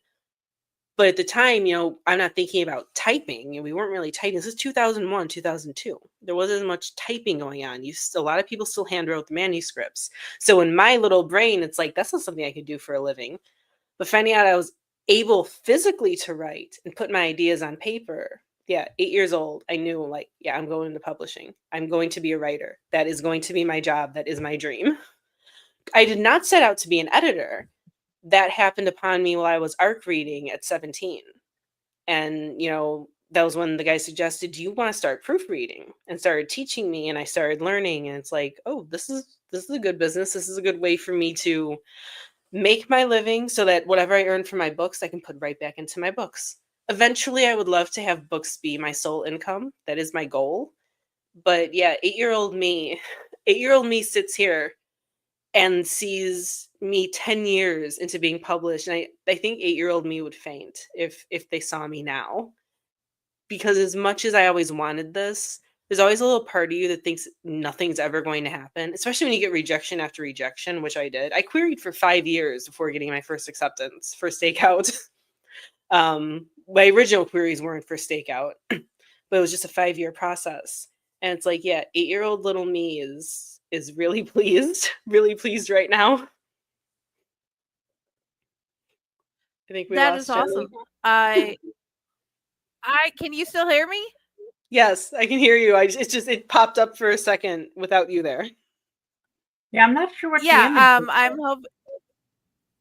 I made a Friday a book thing, a little icon for my page, and I just have that up because by removing the camera, I'm getting better internet.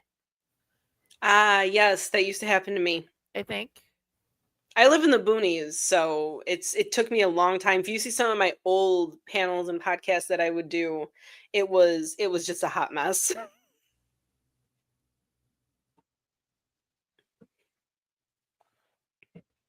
But yeah, like I said, 8 years old, I sat there, I wrote a story, got told it was good. The first thing I ever actually wrote, like pen to paper, because I used to write poetry before I could even write. I was reciting poetry by the time I was 3 that I made up in my head. But the first thing I wrote, I was 7 years old, and it was the first grade. And our teacher wanted us to write a 2-page front and back notebook paper Halloween story. And I wrote it based off of Resurrection Mary that I mentioned earlier. And it was my version of the Phantom Hitchhiker. And the very first thing I ever wrote was a horror story where she winds up cutting the guy's head off at the end. And then his friends his friends found his headless body. And my mother was hesitant turning it in, but she let me turn it in because she read it before I did. And yeah, my teacher gave me 100%. This is fantastic. That sounds fantastic. Nobody stopped me, so I just kept going. That's kind of what it is. You didn't stop me, I'm gonna keep doing it.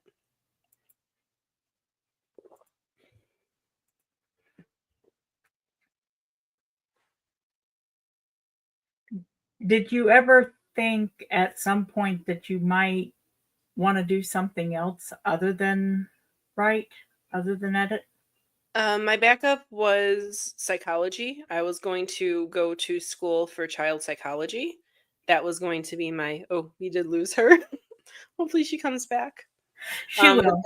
That was my backup, was psychology. I graduated high school the summer before I turned 16. So with my grades, with what I did, my mom sat me down. We wound up having a tragedy, a house fire, and losing everything not even a year later. So there was just a lot of upheaval, a lot going on. So my mom sat me down. She said, "You want to be a writer?" Yes. "That's been your dream?" Yes. "I will support you until you're 25." She said, "If you don't make it in publishing by the time you're 25, you will go back and you'll get a degree for something." She said, "I don't care what it is, but I will give you until you're 25." And I earned a little money, like, to contribute to life. But I made it in editing the year I turned 25. I started earning an income on it, and it was the last second, but I made it, and I made it with her help. So I never had to do any of my backups, which I'm grateful for. I do worry sometimes that AI is going to take my job because there are so many people who are like, "I found AI can edit for me. I'll never pay someone again." I'm like, good luck with that. Yeah, the Good luck problem with with that. that is I have literally seen what AI does. Okay. And the things that AI chooses as this is wrong is just ridiculous. Because, like, there is assistive AI editors that have been around for a while. It's Grammarly, it's Pro Writing Aid, it's autocorrect. That is AI. That's Yeah. a form of AI that gets trained on how people write. And it's been around for ages and ages. I used to tell clients all the time to use it because there are some assistive programs that can help you. It can Yeah. help you find repeated words. It can help you find misspellings. It can help you find a lot of things. So I don't want to say I'm anti AI, I'm anti generative. I do believe that assistive AI is very helpful before you take it to a human. And I've always said that. Oh, yeah. But I agree with it's that. not always correct. I will sometimes post some of the errors that assistive AI will give me in spell checking. I mean, one of them said someone was going to be claimed. "I will claim your eyes." And the AI told me it should say, "I will clam." I'm not clamming Dude, anyone. My client is not going to clam a person. What Right. is clamming someone? Are you throwing clams at them? Like, what is it? that is the But yeah, question. I'm just very glad that I'm very lucky. I'm very blessed, and I'm thankful to the clients because I usually get everything with word of mouth. Wait. Have Oh, you ever John Carpenter watched them? vampires. Yes. Yes. They don't need to be romantic and hot. Like, my vampires, they come straight from humans. So they're going to mostly be human as long as they have fresh blood in their veins. But, like, yeah, vampires like that, I do enjoy them as a reader. I have not come up with a story yet that would use them. Well, no, it is considered assistive AI. I know you say you disagree with it, but I'm just what it actually is considered as assistive AI. It's Yeah. Yeah, all artificial intelligence is a coded database, even generative. That's all it is. That's why people are getting things that sound regurgitated from something that was written 20 years ago or more. And with some of the things that come up with because it was trained on something 20 years ago. That's what it's coded to give you. It's all just a code. It's all a computer programming. Yeah. But I still think that humans have a better creative ability than a computer does. There is use for AI. Yes. There's times when that has a use, assistive AI for checking spelling, or there are times when there are uses for that. Yeah, I mean, GPS can be considered an assistive AI. Yes. Yes. And that's useful. Like, there's actually an audiobook program, and people are trying to demonize it, and they paid actors to buy their voices to generate for audiobooks. And every time you make one, the actor also gets paid. Obviously less because there's no time, but humans are getting paid. It's not a computer. You're not having a robot read your voice. It is people, and people are getting paid for it and earning an income so they can then free up their time and do their other projects, which I think is a fantastic use of it. You are using humans. You are paying humans. I think that's just in a deep space. There's a use for everything. I just don't think that an AI should be writing your books for you. I agree. I know people who sit there and they'll actually type in their own prompts, get the AIs back, and and then be like, I don't like this. I want to do this. And it gives them an idea. And you know what? If that works for them, great. They're still writing the book in the end. Yeah. So I've actually if you're had, going to use it as a critique partner to gauge your own prompts in your head, cool. I don't care. yeah, I've actually had an author talk to me about, well, if I were to use this to help me get an idea going, would that be such a bad thing? I said, no, as long as you write the final result. Right. No one idea, no group of small sentences is going to make up a whole book. You're going to come up with your own thing as you're writing. Yeah. But and if it prompts creativity, that's fine. I mean, how do we know, like, I don't know if any of you guys have been on Tumblr. Tumblr used to have an account that was just writing prompts. How do we Yes. know that was a person? How do we know they weren't just feeding it into something that spit it out? We don't. But people still used it. People have written whole novels based on those prompts. I used to love to go on Tumblr for the writing prompts because I used to joke that Tumblr was for poetry and porn. You go on there for the prompts and the porn. That was the only thing you went on Tumblr for. Tumblr was very much a fandom space too for some of the nerdy and horror stuff and anime stuff. Which, by the way, I keep seeing Black Butler behind you. I see it popping up behind your head. It's like, I need to catch up. You're reminding me that I'm so behind. But that's my scroll. AI companies are going to be likely excluded from copyright law because of source materials can't be copyrighted, and if a computer creates it, it also can't be copyrighted. There's a lot of red tape. There's a lot of things that we will have to go through, but I maintain that AI will never replace humans. I was just talking with another author on her posts, and she and I both have the same had the same fear. You know, AI replacing an author, AI replacing an editor. It's like, no, we know it's not going to happen. It is just our fear and our anxiety. It will never happen. The people who are sitting there and, you know, writing a novel in a day, in a couple days, and just running it through a program, it's not going to last. It's not going to be sustainable. So there's nothing that real creatives have to be worried about whatsoever. Right. The craze of using AI will pass, just like the craze of anything else will pass. Okay. Can you share the article in the group? That would be great. Yeah, I would like I've read a few. This might be a regurgitation, one of the ones I read, but yeah, I mean, and it's also something interesting to think about. What can be used? What can we take as humans that a computer can help with, and we as humans make it better, like the prompts, like paying real voice actors for their voices in an audiobook. Like, it's fantastic, the things that we can do and that AI can do to help actual human creators. We just need to not run away with it and replace it, which, again, it's not going to happen. Besides, everyone I know who's tried AI writing has actually come back and been like, I like reading the real book. I want to write. And sometimes it reignites the creativity when you realize, oh, wait, the reason I wrote is because I love this job. I mean, it is a job. Writing is a job, but like, I love it. I would not be breathing if I wasn't writing. It's just, it's in my soul. It's in ours, I don't too. know of any creative that actually can truly exist without creating. I think it is part of us. That is who we are. There is a record label. They're called Hybe, and they are starting to implement AI. You'll actually see some of their posts on Instagram for one of their artists, not all of them.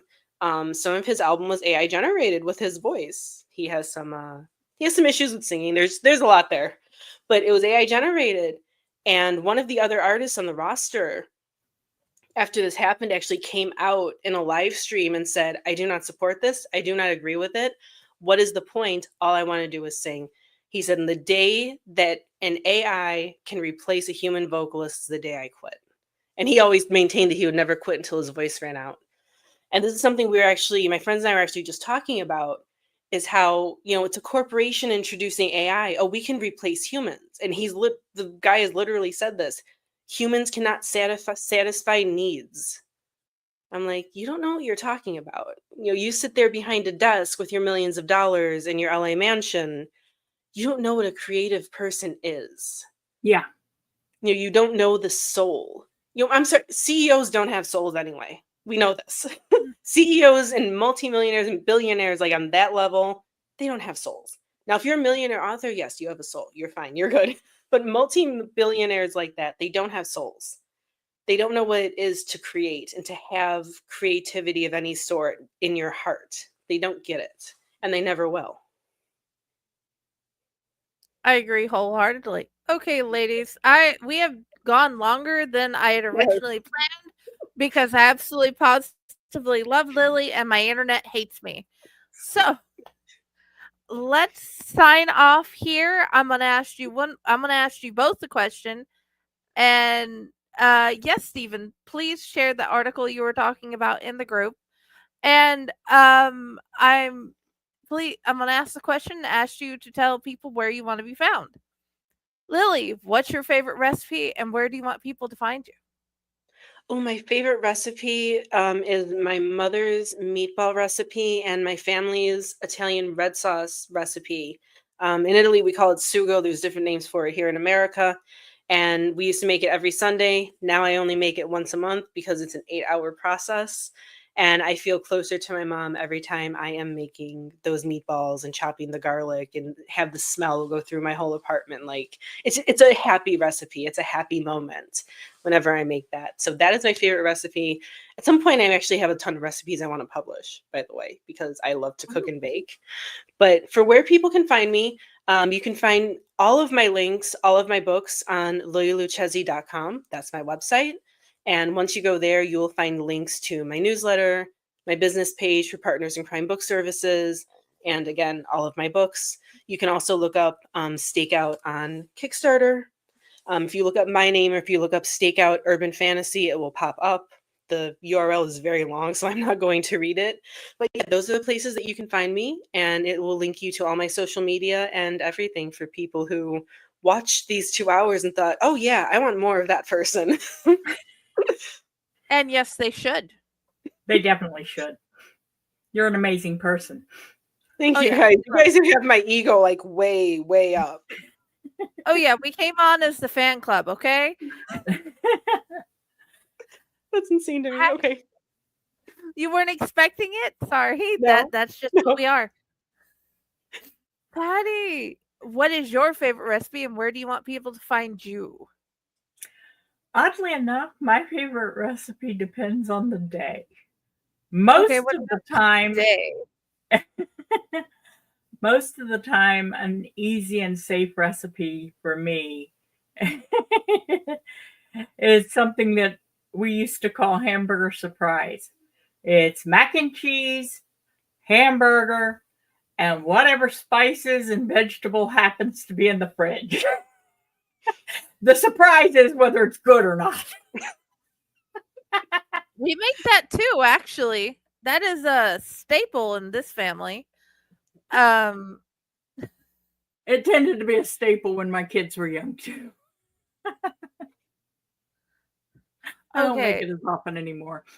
I don't either, but it's definitely one of our staples. Let's see. I would definitely recommend meatloaf, and I love adding random fillers, like sometimes it's carrots, sometimes it's beans. I puree them up and I add them in to see how it changes the flavor, because the carrots make it sweeter and the black beans gives it more protein, and it's just something I like playing with, different meatloaf recipes. That sounds good, actually. It's villainized and I don't know why. And then it can be, the thing about meatloaf is your meatball recipe can be changed into the meatloaf really quickly. Yep. My mother used to do an Italian meatloaf. She used to do a Mexican one. She would do black beans and bell peppers and that. Except one time the cheese decided to bubble over and almost start a fire in our oven. But yeah, there's so many different variations of recipes. Like I'll even do turkey meatballs with like a more healthier white sauce or olive oil instead of submerging it, so it's healthier. So yeah, I think all of our recipes. You remind me of my father. My parents were dating. My father made for my mother mac and cheese with tuna and peas. And my mother said it was one of the most delicious things, and she used to make it for me though. I was a kid. That was what you made me think of. Ooh, tuna Alfredo and broccoli is really good too. It's one of those random things that it's just like, you know what? I'll eat that again later. Yes. Okay, guys, I am taking a short break because I've got to get a few things in order outside the podcast world. So I will put a notice. I'll spread everywhere when we come back on the Unprinted Pages and Corpse Garden Chronicles. And I'm going to be off the other shows as well, but you can still find me at Fake Horror, Owlite, Jennifer Elliott's my author page, Corpse Garden Chronicles, and Friday with the Library in the Blue Box.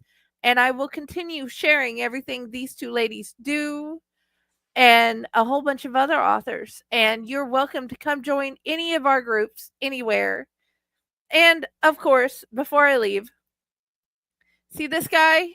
Go check out Fracture Mind Publishing and check out all of the stuff he has there. I recommend that. Not just because I'm in it and I've edited it. I recommend it all. Yeah. Oh, yeah, I do too. So, thank you all for being here. Good night. Night.